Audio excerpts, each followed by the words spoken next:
नमस्कार मित्रांनो, अलीकडे MPSCने तालुका स्पोर्ट ऑफिसर ही एक्झाम घेतलेली आहे। त्या एक्झाममध्ये काही महत्त्वाचे प्रश्न विचारलेले आहेत, ज्यामध्ये करंट अफेअर आणि इतर विषयाचे प्रश्न आहे। तर ते आपण इथे या लेक्चरमध्ये कव्हर करणार आहे। तर बघा मित्रांनो, पहिला प्रश्न काय दिलेला आहे की जुलै 2023 पर्यंतच्या माहितीनुसार कोविड-19 हा विषाणूचा खालीलपैकी कोणता व्हेरिएंट किंवा प्रकार अगदी अलीकडे सापडलेला होता। ऑप्शन दिलेले होते कप्पा, डेल्टा, ओमिक्रॉन, एरिस। तर बघा, हे जे आहे हे जुने आहे। तर नवीन जो व्हेरिएंट सापडलेला होता, जो प्रकार सापडलेला होता, तर तो आहे एरिस नावाचा। लक्षात असू द्या, एक्झाममध्ये तुम्हाला यावरती प्रश्न विचारला जाऊ शकतो रिपीटमध्ये। त्यानंतर दुसरा प्रश्न कोणता आहे, जुलैमध्ये सुरू झालेल्या ब्रिक्स शहरीकरण मंचाचे यजमानपद कोणत्या देशाकडे होते? तर या प्रश्नाचं अचूक उत्तर आहे दक्षिण आफ्रिका। मग आता ब्रिक्समध्ये कोणते 5 देश येतात? तर बी म्हणजे होते ब्राझील, आर म्हणजे रशिया, आय म्हणजे इंडिया, सी म्हणजे चायना आणि एस म्हणजे होते साऊथ आफ्रिका। तर असा 5 देशांचा समूह मिळून ब्रिक्स बनलेला आहे मित्रांनो। झालेला आहे की जून 2023 मध्ये युनायटेड स्टेटमधील पहिली स्त्री मुस्लिम संघराज्य न्यायाधीश बनण्याचा इतिहास कोणी रचलेला आहे? तर बघा, नुसरत जहां चौधरी। तर असे प्रश्न आपल्याकडून सुटता कामा नये आणि हे व्यवस्थित पाठ करून घ्या, कारण यावरती तुम्हाला प्रश्न विचारला जाऊ शकतो। त्यानंतर पुढचा प्रश्न विचारला होता की अलीकडेच 2023 या वर्षी खालीलपैकी कोणत्या योजनेचे नामकरण प्रधानमंत्री समग्र स्वास्थ्य अभियान असे करण्यात आलेले आहे? तर ती योजना आहे मित्रांनो राष्ट्रीय आरोग्य अभियान। बघा किती छान प्रश्न आहे, तुम्हाला विचारला जाऊ शकतो की प्रधानमंत्री समग्र स्वास्थ्य अभियान असे नामकरण कोणत्या योजनेचे करण्यात आलेले आहे? तर राष्ट्रीय आरोग्य अभियान। मोस्ट एमपी करा।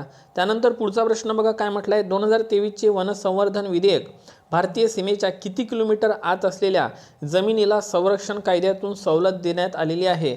तर उत्तर आहे मित्रांनो 100 किलोमीटर। ओके, मोस्ट एमपी करा। मित्रांनो, वन संवर्धन अधिनियम कधीचा आहे? 1980चा आहे। वन संरक्षण अधिनियम 1980 पाठ ठेवा। तर महत्त्वाचा पॉईंट होता हा। त्यानं पुढचा प्रश्न आहे, सप्टेंबर 2022 मध्ये 3 वर्षाच्या कालावधीसाठी भारताचे महान्यायवादी म्हणून कोणाची निवड करण्यात आलेली आहे? तर आर वेंकटरमणी यांची निवड करण्यात आलेली आहे। मित्रांनो, आर वेंकटरमणी हे भारताचे महान्यायवादी आहे। मग महान्यायवादी संबंधित कोणती कलम घटनेमध्ये आहे? तर ती आहे 76।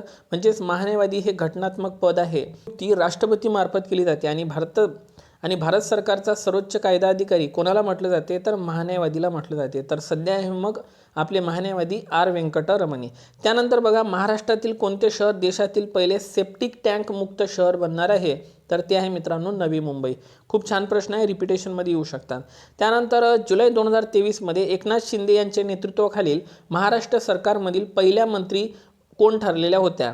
तर उत्तर आहे मित्रांनो आदिती तटकरे।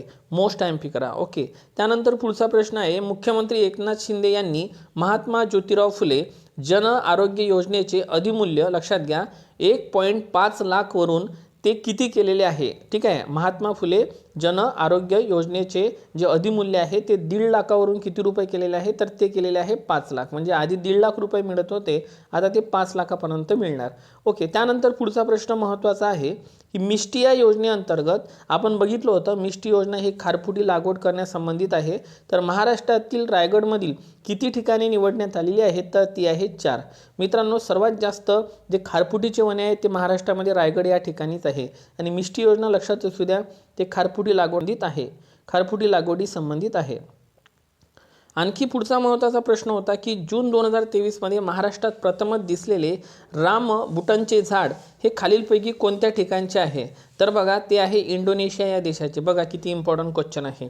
प्रश्न आहे मित्रांनो, नदीचे पाणी उपसण्यासाठी महाराष्ट्र बांधत असलेल्या विरिडी धरणावरून महाराष्ट्र आणि गोवा यांच्यामध्ये संघर्ष निर्माण झालेला आहे। तर लक्षात घ्या, ते कोणती नदी आहे? तर नदीचं नाव आहे वाळवंटी नदी। ओके, लक्षात घ्या। आणि विरडी धरण आहे त्या संबंधित लक्षात असू द्या। आणि वाद कोणामध्ये आहे? महाराष्ट्र आणि गोवा। एक बेळगाव विवाद आहे जो की महाराष्ट्र आणि कर्नाटकमध्ये येतो। त्यानंतर 1798 वर्षी लॉर्ड वेलेस्लीने त्याच्या कोणासोबतच्या पहिल्या सहाय्यक युती करारावर स्वाक्षरी केली होती? तर बघा, हैदराबादचा निजाम। लोकमान्य टिळक आणि ॲनी बेझंट यांच्या नेतृत्वाखाली 1915-16 मध्ये स्थापन झालेल्या होम रूल लीगने लक्षात असू द्या रिकामी जागाच्या मागणीसाठी देशव्यापी निदर्शनं केलेले आहे। तर कशासाठी? बघा, स्वयंशासन या संबंधित। ठीक आहे, हा एक पॉईंट सर्वांनी लक्षात घ्या। त्यानंतर पुढचा प्रश्न काय मित्रांनो बघा, की मुंबईचा पहिला शासक म्हणून इंग्रजांनी कोणाची नेमणूक केलेली होती? मोस्ट टाइम करा. तर मुंबईचा पहिला शासक म्हणून जॉर्ज ऑक्सिडेंट याची नेमणूक केलेली होती. बघा किती इम्पॉर्टंट क्वेश्चन आहे. ओके, सो जॉर्ज ऑक्सिडेंटल लक्षात ठेवायचं आहे, ऑक्सिडेंट लक्षात ठेवायचं आहे. त्यानंतर पुढचा प्रश्न आहे की 1896 इतिहासातील महत्त्वाचे प्रश्न आहे. 1896 या वर्षी आलेल्या प्लेग साथीच्या वेळी मुंबईचे प्लेग आयुक्त म्हणून कोणाची नियुक्ती झालेली होती? तर आपल्या सर्वांना माहीत आहे WC रॅड है ना, रॅडची हत्या वगैरे झाली होती, पुढं तुम्हाला माहीत असेल. ओके, सो मुंबईचे प्लेग आयुक्त म्हणून कोण निवड झालेली होती? तर WC रॅड यांची नियुक्ती झालेली होती. त्यानंतर पुढे चला, 1942 मध्ये सुरू झालेल्या छोडो भारत चळवळीला सातारा आणि सांगलीत या नावाने ओळखले जात होते. तर पत्री सरकार, ज्याला आपण प्रति सरकार या नावाने ओळखतो, आणि या संबंधित कोण होते? तर ते होते Krantisinh Nana Patil. Most time P करा, सातारा सांगली संबंधित प्रति सरकार. त्यानंतर पुढे आणखी काही महत्त्वाचे प्रश्न आहेत. तत्पूर्वी माहितीच्या अधिकारावर जे काही प्रश्न विचारले ते आपण बघून घेऊ, जेणेकरून आपल्याला नगर परिषद इतर एक्झाममध्ये ते कामी येतील. खालीलपैकी कोणता भारतीय संसदेच्या माहितीचा अधिकार कायदा 2005चा पूर्वप्रवर्तक मानला जातो? तर पूर्वप्रवर्तक होता माहिती स्वातंत्र्य कायदा 2002. तर ठीक आहे, या अगोदर कोणता कायदा होता? लक्षात घ्या, माहिती स्वातंत्र्य कायदा 2002, नंतर 2005चा आलेला होता. मोस्ट टाइम पी करा. त्यानंतर पुढे बघा काय म्हटलं आहे मित्रांनो, पुढे प्रश्न दिलेला आहे की 2005च्या RTI माहितीच्या अधिकाराच्या कायद्यानुसार कलम 6 एखाद्या व्यक्तीला जीविताला किंवा स्वातंत्र्याला बाधा पोहोचवल्याविना जनमाहिती अधिकाऱ्याने विनंती प्राप्त झाल्यावर किती दिवसात विनंती केलेली माहिती पुरवणे आवश्यक आहे म्हणते. आता पोहोचवल्या विना म्हणते, तर बघा इथं दिलं आहे 30 दिवस, म्हणजे साधारणतः आपल्याला 30 दिवसाच्या आत माहिती द्यावी लागते. ओके, लक्षात असू द्या. ठीक आहे, काय म्हटलेलं आहे बघा, आणि जीवित आणि स्वातंत्र्याला हानी जर होत असेल लक्षात घ्या, तर 48 तासाच्या आतच माहिती द्यावी लागते. ओके, तर ह्या दोन गोष्टीला फरक आहे. भारतीय राज्यघटनेतील कोणता अनुच्छेद भारताच्या सरन्यायाधीशांच्या महाभियोगाविषयी भाष्य करते? तर सरन्यायाधीशांविषयी महाभियोग, तर ते 124 मध्येच सांगण्यात आलेलं आहे मित्रांनो. ओके, 124 मधली कोणती एक आतमधली कलम आहे ते तुम्ही नक्की मला खाली कमेंट बॉक्समध्ये सांगा. ओके, सर्वोच्च न्यायालय आहे 124. Most time P. 324 मध्ये आपला निवडणूक आयोग आहे, लक्षात असू द्या. त्यानंतर पुढचा प्रश्न बघा मित्रांनो, कोणता दिलेला आहे की भारतीय राज्यघटनेतील खालीलपैकी कोणते वैशिष्ट्य ऑस्ट्रेलियाच्या घटनेतून घेतलेले नाही म्हणते? आपण स्त्रोत म्हटलं होतं याला. तर बघा, व्यापार वाणिज्य आपण ऑस्ट्रेलियाकडून घेतले, संसदेच्या दोन्ही सभागृहाची संयुक्त बैठक ज्याची कलम 108 आहे हे आपण ऑस्ट्रेलियाकडून घेतलं, समवर्त सूची आपण ऑस्ट्रेलियाकडून घेतलं, पण न्यायिक पुनर्विलोकनाची तरतूद हे आपण USA म्हणजेच अमेरिकेकडून घेतलेली आहे. सो त्यामुळे आन्सर आहे ऑप्शन नंबर 4. बघा किती छान पेपर होता हा. त्यानंतर खालीलपैकी कोणते विधान भारतीय राज्यघटनेने दिलेल्या मूलभूत अधिकारांबाबत सत्य आहे? तर काय विचारलं आहे? सत्य विचारलेलं आहे. बघू आपण. भारतीय नागरिकांना तसंच अन्य देशांना सर्व मूलभूत अधिकार उपलब्ध आहेत, सर्व नाही. ठीक आहे, कारण 15, 16, 19, 29, 30 हे मूलभूत अधिकार फक्त भारतीयांना लागू आहे, त्यामुळं सर्व हे विधान चुकलेलं आहे. गोपनीयतेचा अधिकार, ठीक आहे, म्हणजेच खाजगीपणाचा अधिकार 21 मध्ये येते का? तर हो, नक्की येते. हा एक महत्त्वाचा पॉईंट आहे, म्हणून हेच विधान बरोबर आहे. त्यानंतर भारतीय राज्यघटनेचे हे वैशिष्ट्य, राज्यघटनेचे हे जे मूलभूत अधिकार म्हणजेच मूलभूत हक्क वैशिष्ट्य आहे फ्रेंचकडून घेतले का? आपण नाही, तर हे आपण अमेरिकेकडून घेतले आहे, त्यामुळे चुकलं. आणि आणीबाणीच्या काळात कोणतेही मूलभूत अधिकार निलंबित करता येत नाही म्हणते. तर बघा, निलंबित करता येतात, फक्त 20 आणि 21 ह्या दोनच कलमा फक्त निलंबित करता येत नाही, बाकी मूलभूत अधिकार निलंबित करता येतात. तर अशा पद्धतीनं चौफेर अभ्यास लक्षात ठेवायचा मित्रांनो. ठीक आहे, काय करायचं म्हणून जास्तीत जास्त आयोगाचे झालेले पेपर सेट तुम्ही करत चला. ठीक आहे, आपण हे जे प्रश्न घेऊन येत आहे याच्यातून तुमचे बरेच टॉपिक कव्हर होत जाणार. संबंधित राज्यांच्या विधानसभांच्या संदर्भात भारतातील राज्य विधान परिषदांचे कमाल संख्याबळ लक्षात घ्या किती असू शकते म्हणते. ओके, तर बघा इथं काय म्हटलेलं आहे, जर हे मराठीत जर तुम्हाला थोडं प्रॉब्लेम जात असेल तर इथं वाचायचं, what can be maximum strength of state legislative council in India with respect to the respective, लक्षात घ्या, रिस्पेक्टिव्ह स्टेट असेंब्लीज. आता इथं काय म्हटलेलं आहे की कमाल सदस्य संख्या किती असावी? तर हे मी तुम्हाला आधीच शिकवलेलं आहे की एखाद्या राज्याची विधान परिषदेची कमाल सदस्य संख्या हे त्या राज्याच्या विधानसभेच्या 103 असते. विधान परिषद कमीत कमी विचारली तर विधान परिषद कमीत कमी संख्या विचारली तर 40, आणि विधानसभेबद्दल काय लक्षात ठेवा, जास्तीत जास्त 500, कमीत कमी 60. ओके, क्लिअर झालं असेल. काय बघा, हा पण पॉईंट आपण डिस्कस केलेला होता की खालीलपैकी काय भारताच्या समवर्ती यादीत समाविष्ट नव्हते? तर बघा वने आहे, दिवाळखोरी नारदारी दिलेला आहे, त्यानंतर कारखाने दिलेले आहे. तर काय आपल्या समवर्ती यादीमध्ये समाविष्ट नव्हते? तर बघा कृषी उत्पन्नावरील कर हे समवर्ती सूचीमध्ये येते का? नाही. तर कशामध्ये येते हे मग हे. त्यानंतर पुढचा प्रश्न काय आहे की खालीलपैकी कोणते राज्य, कोणता केंद्रशासित प्रदेश मुंबई उच्च न्यायालयाच्या प्राधिकार अधिकार क्षेत्रात येत नाही? महाराष्ट्र येते, दमण दीव दादर नगर हवेली, गोवा पण येते. मात्र याच्यामध्ये लक्षद्वीप येते का? नाही. मग लक्षद्वीप कोणामध्ये येते? तर लक्षद्वीप येते केरळ उच्च न्यायालयामध्ये. मोस्ट टाइम करा. ओके, चला पुढे जाऊ आपण नेक्स्ट. त्यानंतर पहा 2019मध्ये झालेल्या महाराष्ट्राच्या विधानसभा निवडणुकीत सर्वाधिक जागा मिळवण्याच्या आघाडीच्या 4 पक्षात खालीलपैकी कोणता पक्ष नव्हता? तर तो नव्हता मित्रांनो समाजवादी पक्ष. पुढचा पॉईंट कोणता आहे की खालीलपैकी कोण महाराष्ट्राचे सर्वाधिक काळ राज्यपाल राहिलेले आहे? तर याचं उत्तर आहे मित्रांनो डॉक्टर पी.सी. अलेक्झांडर. तर डॉक्टर पी.सी. अलेक्झांडर हे महाराष्ट्राचे सर्वाधिक जास्त काळ काय राहिलेले आहे? राज्यपाल राहिलेले आहे. मोस्ट टाइम करा, पेपरमध्ये प्रश्न विचारला जाणार तुम्हाला. ठीक आहे, रिपिटेशनमध्ये येतात ते.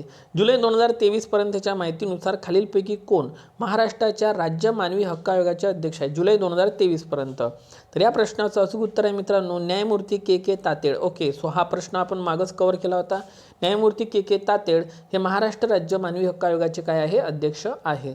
चला तुम्ही मला खाली कमेंट बॉक्समध्ये सांगा मित्रांनो की राष्ट्रीय मानवी हक्क आयोगाचे अध्यक्ष कोण आहे? चला पुढचा प्रश्न.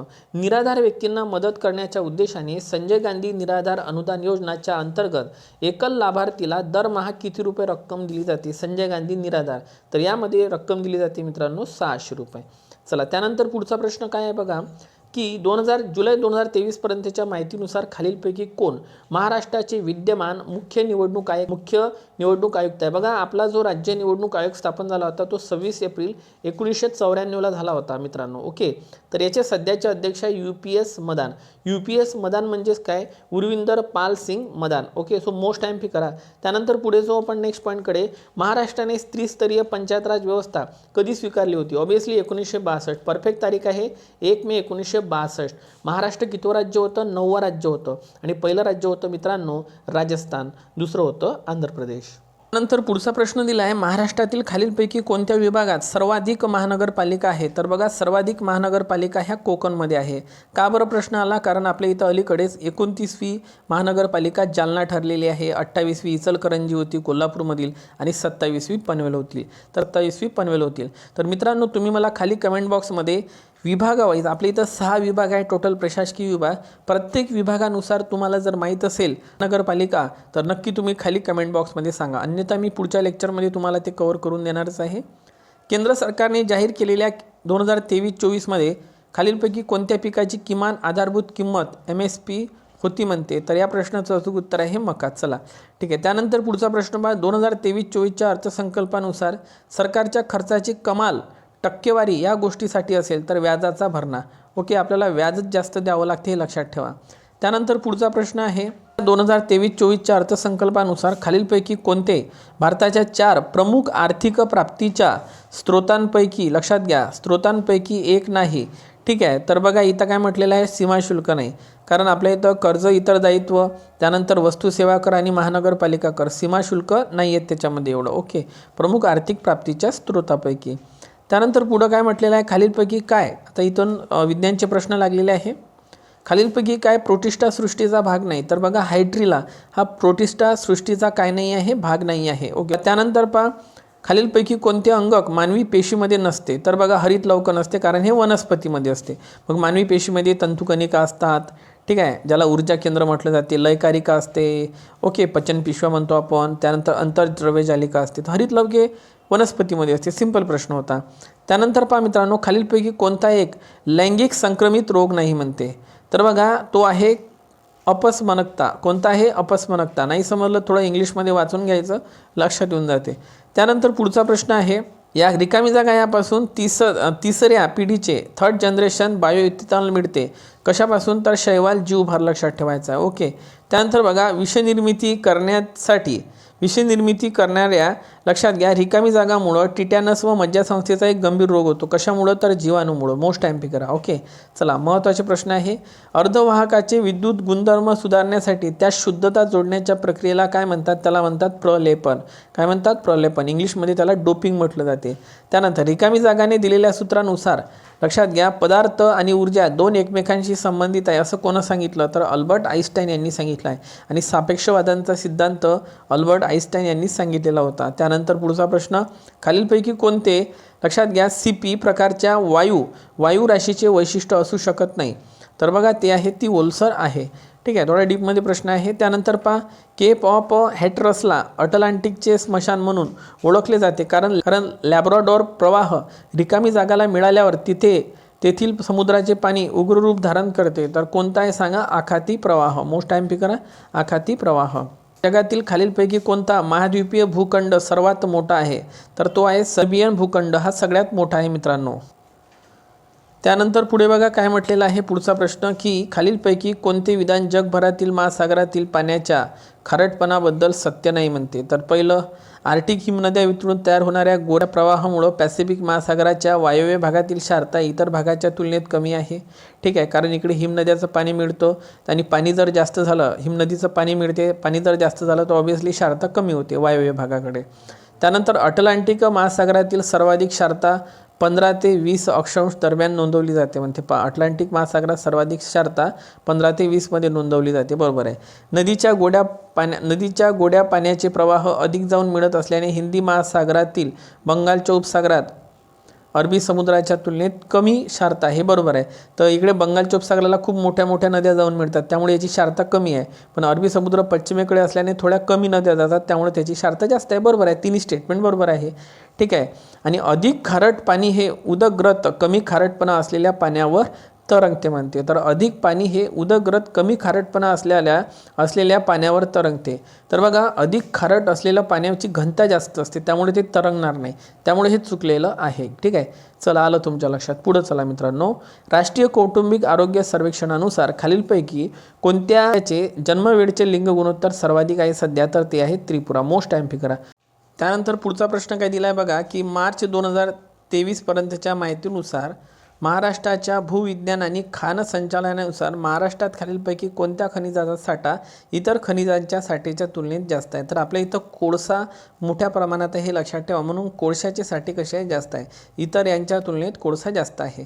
ओके. त्यानंतर पुढचा प्रश्न काय म्हणते बघा. महाराष्ट्राच्या 2022-23च्या आर्थिक सर्वेक्षणानुसार 21-22 मध्ये महाराष्ट्रात खालीलपैकी कोणत्या तेलबियांचं उत्पादन सर्वाधिक झालं?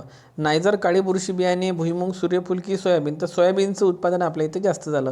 तर हा प्रश्न तुम्हाला यायलाच पाहिजे. त्यानंतर 31 डिसेंबर 2022च्या माहितीनुसार 22-23च्या महाराष्ट्राच्या आर्थिक सर्वेक्षणानुसार महाराष्ट्र राज्यात खालीलपैकी कोणत्या क्षेत्राची वीज निर्मितीत सर्वाधिक वाटा आहे? तर वीज निर्मिती आहे औष्णिकवर.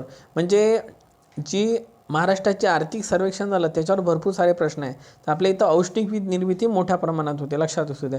औष्णिक म्हणजे दगडी कोळशापासून. त्यानंतर हा प्रश्न बघा किती छान आहे. 2022चा मेजर ध्यानचंद खेलरत्न पुरस्कार कोणत्या खेळाडूला देण्यात आलेला आहे? तर बघा शरद कमल अचंता यांना देण्यात आलेला आहे. ते टेबल टेनिस या खेळासंबंधित खेळाडू आहे मित्रांनो. ओके. तर लक्षात असू द्या. त्यानंतर पुढं काय म्हटलेलं आहे की खालीलपैकी कोणता 2022चा पॅरा ॲथलेटिक्समधील खेळातील आयुष्यभराच्या कामगिरीसाठी ध्यानचंद पुरस्कार मिळालेला आहे? तर तो मिळालेला आहे मित्रांनो नीर बहादूर गुरुंग यांना. मोस्ट टाइम फी करा.